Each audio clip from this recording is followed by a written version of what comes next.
Introducing Bay Area native Jacklyn Laquindanum, realtor with one of the top producing real estate teams in San Diego, Porchlight, brokered by eXp Realty, collectively selling 365 homes in 2021. Mother of 2 daughters, licensed hairdresser, and generational wealth advocate, for the last 5 years, she spent her time as a HUD-certified home ownership coach in the Bay Area and the Urban League of San Diego County, a nonprofit helping underserved families realize their pathway to home ownership by empowering them with great first-time homebuyer programs that fit their needs. In her spare time, she loves painting, playing basketball, or watching her favorite Bay Area basketball and football teams, the Warriors and San Francisco 49ers. Hey, well, welcome to the podcast. Thank you for having me. I'm so grateful. Our pleasure. So I guess the first thing I kind of wanted to ask you is, what was your experience with the Urban League like, and how does that affect first-time home buyers? Yeah, so as I've stated, I'm from the Bay Area. Yeah. And so the last 5 years in San Francisco in particular, I specialized in first-time homebuyer programs and below market rate home ownership in San Francisco because, as you know, the median sales price for homes in San Francisco are over $1 million, right? So it's a challenging market to be in, but that's what inspired me to move to San Diego last September. Nice. Because although there's a vast number of price points, there's still a lot of affordable prices. So when people are like from San Diego and they tell me like, it's so expensive here, and I'm like, okay, but my friends pay rent $3,000 a month for a 1-bedroom. Jeez. That's a mortgage, right? Mortgage guy? Seriously. Yep. So no joke. I love the nonprofit world. I love helping people just kind of navigate their way through their own financial profiles and see how they can actually make something tangible. So like home ownership might be just a wild dream, but let's make it real and use old principles like from college, the SMART goals. Yeah. You know, specific, measurable, achievable, time relevant, you know. Yeah. And so we just want to make sure that when clients come in, like they might know how to make money, but how can we position yourself to actually put you on the path to your future home? Because one big thing I say in the home ownership workshops is like, raise your hand if you've been paying $2,000 a month in rent for the last 10 to 15 years. Hey, I'm about and there. And so then I'm like, congratulations. You already have what it takes to be a homeowner. You're just paying your landlord's mortgage. Right. So that's when I went to Urban League and I took a homebuyer education class. I just love how diverse they did it. They had like the loan officers, the counselor, the insurance agent. So they had all the components, not only of the starting place of home ownership, but how to sustain your wealth. Nice. Because it's easy to get into a big debt like home ownership, but how are you going to sustain it? So that's where my passion lies of no matter how many people I help, as long as they can achieve some sustainable wealth through home ownership, I'm happy. I feel like I'm building my legacy around that. Yeah, that's awesome. Yeah, I think especially in like the wake of the housing crisis in 2007, you know, I think that was a big wake up call for a lot of people about home ownership and just realizing how big of a responsibility it can be. But yeah, if you go in with the right plan and, you know, have things set up, it can be one of the most powerful wealth building tools in America for sure. Yeah. I mean, most wealthy top 1% people we know have built their wealth around real estate and dabbling into multiple businesses. Yeah. So I want to be like that. Yeah, definitely, right? So this one slogan I always tell people, like, let's build wealth together. Because, you know, as a realtor, I'm helping people like, here are the components. This is what you have to do. Yeah. And this is how we have to perform with this current market. And then it's up to you. So, and then I might get 100 no's, but maybe 5 yeses. And those are the ones that really will kind of work the network for me. So yeah. Definitely. I have thick skin, so it's okay. You have to in this job. Right. So I think like a lot of times the talk about like building wealth and like becoming self-sustaining and stuff can just feel so like far off and unreachable for people, particularly people that are in tough financial situations. So what do you guys do with people that seems like a far off goal, and like what are some of the things people can do to prepare for that goal? Well, it's all about money management. So the day one class that I teach, it's all about if you can control your personal finances by tracking your expenses and knowing what goes in and what comes out, that is the starting point of where you're going to leap. Yeah. But if homeownership is not for you in the future, that's okay. Yeah. But you still have to have a strong foundation in your relationship to your finances. Totally. So, we don't want to intimidate people or have things that are too out of the reach for them. Yeah. So we could just be like, okay, well, maybe you're not ready for home ownership. Is there any other goals that you want? And then one common one is, I need to fix my credit. So credit is like the biggest barrier for anyone who wants to rent, own. You save a lot of money by having exceptional credit, financing products like cars and houses, right? Yeah. So interest rates are historically low. We have this buyer frenzy and the economics of like the low inventory, but lots of buyers. And that's what's gravitating people towards us, because it's like, Jackie, how can you help me position to win? Yeah. And I'm like, well, if you have this much debt right now, maybe even though your goal is, I want to buy a house in 3 months, are you willing to pay down that debt so that you can position yourself for more purchasing power?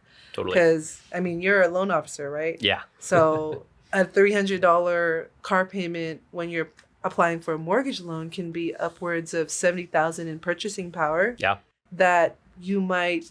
that might make the difference between a 1 and a 2 bedroom condo as your starter home. So for me, it's like, I just tell people, like, just give yourself as much options as possible. And when it's time to pull the trigger, you can, like, you save all this money, your credit's good, and which loan products, not which ones can I qualify for, but which is best for me. And even with that myth of like conventional loans, you have to put 20% down.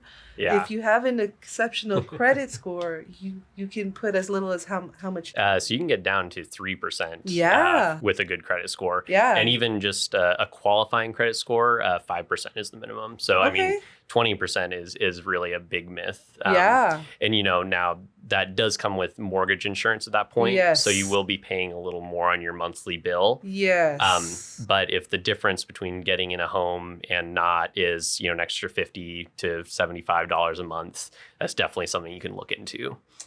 Yeah. So it's cool. And I think there's a lot of options out there for people that they don't realize.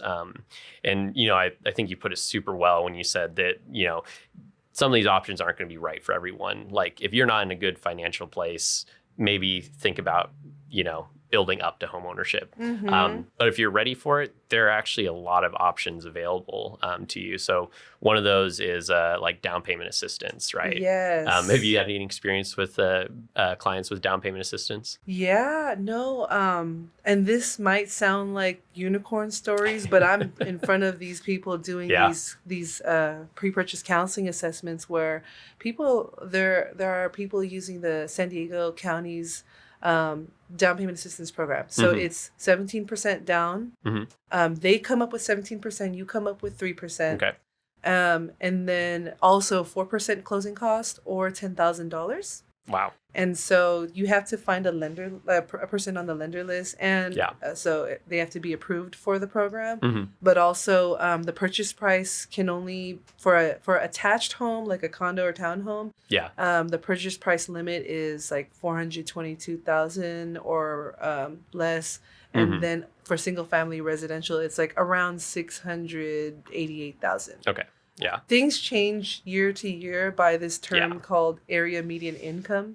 So as long as you stay below the magic number of 80% AMI, then you may qualify for this program. And the way that it drops in is that it drops in either as a credit for your down payment closing costs, or it boosts your purchasing power. So like gap funding. So like you came to me and was like, I want to do the down payment assistance program on a $400,000 home, and maybe you don't have the 20% to put down, but the program can put up the 17%. Wow. Yeah, that's awesome. A lot of money. Yeah, seriously. Like, I was just baffled because I was like looking at this person's, like this single male adult. He only makes $16 an hour. Granted, he used the grant program, and his mother told him save every penny. So collectively, they put $100,000 down on his very first condo, and his mortgage payment was only, with HOAs, $1,400. That's in San Diego. Awesome. That's a unicorn story, right? Seriously. And I mean, there's so many stories similar to that, or even like less unicorny stories that are so great still. So like some of the programs we have, like a GSFA, for example. Yes. That program, it'll give you up to 5% for down payment and closing costs. And the only extra requirements for qualifying for it really are that you just can't make over a certain amount of money. And I think it depends on the county that you're in. Yes, it does. But it's pretty generous, around 60 or 70,000. So as long as you're below that, you'd qualify for the program, and you can get part of or all of your down payment covered. And it's an amazing tool that's available to a lot of people. And you know, when you think about like down payments and stuff, it's like when you rent, sometimes, especially if you don't have good credit, your upfront cost could be similar to a down payment. Like a $2,000 apartment, it might be $6,000 to rent because your credit is not exceptional. Yeah. But imagine putting that money to work for a home. Exactly. Yeah. And adding those down payment assistance programs where it really just makes it affordable, but you have to also go with a lender, like a mortgage servicer and a realtor that can handle like creative financing and that knows how to communicate with a listing agent. Like, hey, my client has this program. You know, they're first time home buyers, and it would be great for you to accept our offer because this is going to be their very first asset. And, you know, you kind of mirror what the seller wants. Definitely. And we were talking about earlier, relationship building. So that's so big in this business. Yeah.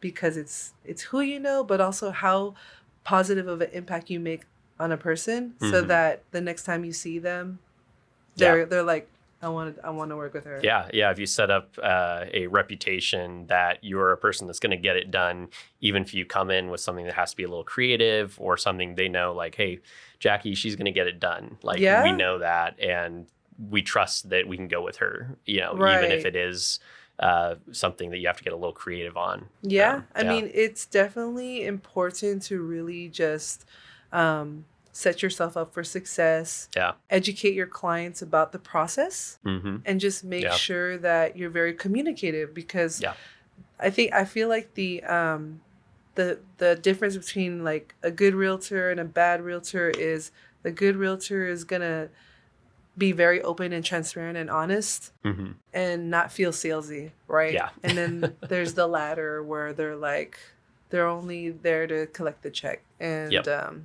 you're just another cog in their machine, and if you don't fit in with that, then you're out. You know? Yeah. It can get intimidating for some first-time home buyers, or when they go to a loan officer like from a major bank, and they're like, "I'm sorry, but you can't qualify this or for this," or they give a certain advice where they're like, it's not within your reach, like a defeating mentality. Like I always try to encourage like positively speaking about everything. Like instead of saying like, I'm never going to be a homeowner, but saying like, it's a matter of when, or I am going to be a homeowner, but it's going to take a little bit longer because of my circumstances. But if it's in the future and it works for me, then I'm just going to strive towards that. Yeah. And the worst thing that could happen is that you saved a boatload of money and you have good credit, yeah, and you're still a renter, but you're still in a better place. You're in a better place. Yeah. It's almost like you're making yourself pandemic proof. Yeah, so seriously. Going through from March last year till now, it's like a crazy time. Yeah. A lot of people were affected financially by it and hurt a lot. We also saw multi-generational living. Mm-hmm. So elderly people and families are banding together because they can't pay their rent. They lost their job.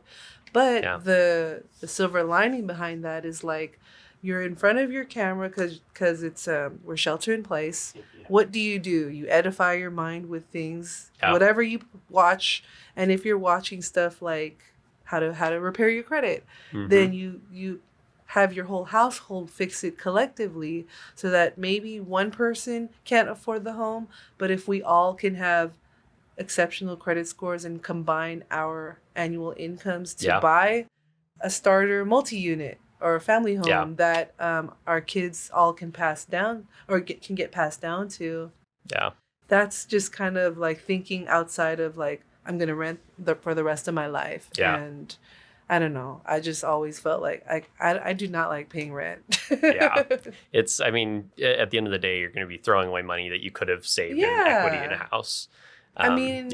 For sure. And I also think that the myth behind home ownership making decreased mobility. You know, the first few years, of course, you're invested in this property, but if you really think about it, like, people move all the time, and so I bought my house in San Diego, and a few years I'm like, cool, I love it here, but maybe I miss the fast pace of Bay Area. Well, I'm a landowner now, and I can go back to the Bay Area. It's an hour flight, and rent out or Airbnb or rent it out to a traveling nurse or traveling professional short term. There's just so many lucrative ways to create income for yourself. Yeah, totally. Yeah, and even if you can't afford to, buy the second house up there, you can still rent for a time and then go through that building process again. And now you're working on a second property. Yeah, you could do that. Yeah. Or even if, like, you were roommates with someone and, like, we're like, hey, we're tired of paying this crummy landlord our $3,000 rent. Let's buy the house from them and let's half on the mortgage, or get another roommate. And we call it house hacking, where you buy the property, you rent out part of it, and then you can build that equity by them helping you offset the costs. Yeah. And then when it comes time to sell it, you're like, oh, I paid down the mortgage balance to like 40%. This 60% of equity plus the appreciation over the years. Like, how easy is it to save $100,000 in 2 years, right? So I actually have a real story about I was holding an open house in Chula Vista for this military couple. Nice. And they bought the new construction build in Chula Vista Otay Ranch for $550,000 2 years ago. Okay. And now they got called to go to Italy. Nice. And so they had to sell the house, but they sold this new construction build house from the ground up. Yeah. And they ended up selling it for $690,000. Hey, so that sounds like a profit to me. That's a good little savings number to save. And as a veteran, like, that's like our duty to them is like, you fought for our country. Here, use your VA loan. Yep. 100% finance. Yeah. Thank you for your service. But also, like, because they were smart about their VA benefits, they turned 2 years of being in lovely San Diego, which goes fast. 2 years can go fast. It does. The older you get, the faster it flies, too. Yeah, totally. I have so much gray hairs. My goodness. It's okay. I'm going to start highlighting it to blend it. There you go. But, with VA loans, you barely pay anything. You pay the funding fee and closing costs. Yep. If that, and Yeah, so with VA loans, you need zero down payment. Exactly. And like you said, there is that funding fee, but it's, pretty small potatoes compared to a full down payment that you'd need normally. So for any military folks out there, which I'm prior Coast Guard myself, nice. It's such a huge benefit that really gets underused by a lot of people. Yeah. And then the credit requirements, they're pretty loose too. Pretty loose. And the coolest thing too, with most loan programs, debt to income is a really big factor. Yes. So the debt to income is just obviously your debts compared to your income. So however much is a percentage that's left over is what can qualify you. And you need a pretty high percentage for most programs, somewhere around 60-ish% or so. Yeah, I mean, you can get it down to 40s sometimes, depending on situations, but the standard answer is in the 60s. Nice. But with the VA loan, they don't care at all about your debt to income. All they care about is what's called residual income. So residual income is just you take your debts, you take your income, whatever is left is your residual income, and that only needs to be it's something like $800 or something. Wow. So as long as you have $800 left over after you paid all your bills for the month, you can qualify with a VA loan. It's great. Thank you so much, because I'm working with 4 VA buyers. Hey, awesome. Good stuff. And I told you, my friend Greg, he just thought that it was just out of reach to qualify because of, we were talking about debt. And so I told him, I was like, I need to connect you with Willie, because I want people to hear it from the loan officer's mouth, because the loan officer, the role is to give you the game plan. If you don't already have the 3 components, which is the income, the assets, and the credit. If one is lacking, the other, and that's where you tell them, doctor's order. Pay this debt down. Come back to me in 3 months. Exactly. Right? And it's always come back to me too. That's something I'm huge on. It's never no. It's let's work on this and then, Cool. Yeah. No, I'm so happy that that you demystified that. For me, even right now, just So it's great. Thank you. Oh, you're welcome. Yeah, my pleasure. Yeah. So right now in the current market, it's kind of a seller's market. I think there's a lot of terminology thrown around that and stuff. How does that affect first-time home buyers? What have you seen with the current market? Well, definitely that cliche, cash is king. Yep. You definitely, even if you're using a down payment assistance program or whatnot, you want to have high proof of funds accessible. Yeah. So even if it's not your bank account, if you have a family member that's like, Mr. Seller, if needed, we could possibly access this. Yeah. And even if you're not accessing that, it's, they look like a strong candidate because they don't just have just enough. And this is going to wipe out their savings if they buy this house. Yeah. Because really, we all want the deals to go through. Definitely seeing bidding wars on the regular market. We're also seeing that we have to dive deeper in the housing search. So communicating with our buyers hey, we might have to look into houses that have been sitting on the market a little bit longer. If you want to negotiate lower price. Because if that's your main thing, I want a lower price on the house. I'm open to fixing or whatever. Then let's explore that idea. There's also that term that I'm sure you're familiar with, off market and pocket listings, where before it hits MLS, someone who can procure a buyer. Then if we can make the transaction happen, you won't have to do the bidding wars. But it boils down to the relationship with the listing agent. So if it's hey, Willie, you got a buyer for me. I got this 3-bedroom in Temecula and my seller wants a ballpark number. Or what is your seller's expectations? So it's not just the price, it's the favorable terms. And it's the job of the realtor to kind of be a Inspector Gadget and just ask nicely. Yeah. Like, hey, like I'm easy to work with. My team has sold this home. It's going to be a smooth transaction. Yeah. Just wondering what's the seller's expectations. Yeah. So a polite way of saying that, because, they're getting bombarded for 30, 40 calls, especially if it's a hot property. Yeah, definitely. So, yeah. Yeah. So your job as like a negotiator becomes really crucial in this market. Yes. Then. Yeah.